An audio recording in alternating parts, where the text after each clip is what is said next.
मुलचेरा तालुक्यातील लगाम या ठिकाणी मुक्तिपथ तालुका टीम, ग्रामपंचायत समिती, मुक्तिपथ गाव संघटनेच्या संयुक्त विद्यमाने अहिंसक कृती करून 32 लिटर मोहफुलाची दारू जप्त करण्यात आली आहे।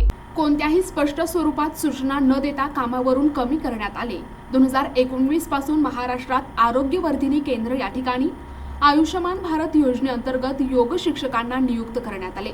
योगा हा दैनंदिन जीवनाचा महत्त्वाचा भाग आहे। त्यामुळे अनेक असाध्य आजार बरे होऊन माणसांचे आरोग्य स्वस्थ राहण्यास मदत होते। आम्ही सर्व योग शिक्षक लोकांना आरोग्याविषयी जागरूक करून योग प्राणायाम यामुळे लोकांचे आरोग्य कसे स्वस्थ राहते हे कार्य आम्ही करत असतो। परंतु आम्हाला प्रोग्राम इम्प्लिमेंटेशन प्लॅन फंड नाही असे कारण पुढे करत कामावरून कमी करण्यात आले।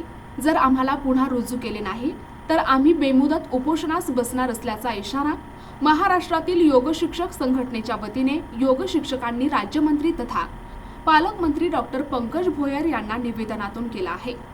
राज्यातील योग शिक्षकांचे 4 महिन्यांपासून पगार झाले नाहीत। यामध्ये काही महिला एकल, घटस्फोटित किंवा विधवा आहेत। अशा महिलांवर संपूर्ण घराची जबाबदारी आहे।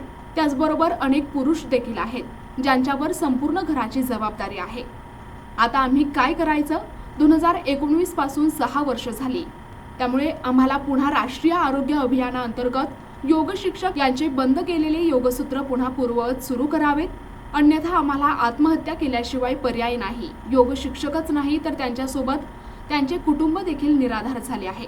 त्यामुळे यापुढे आम्ही बेमुदत उपोषणास बसणार आहोत। या सर्व प्रकारच्या मागण्यांसाठी वर्धा आणि नागपूर येथील योग शिक्षकांनी राज्यमंत्री तथा पालकमंत्री डॉक्टर पंकज भोयर यांना महाराष्ट्र योग शिक्षक संघटनेतर्फे निवेदन देण्यात आले आहे। प्रतिनिधी अमान कुरेशी, NTV न्यूज मराठी, नागभीड, चंद्रपूर।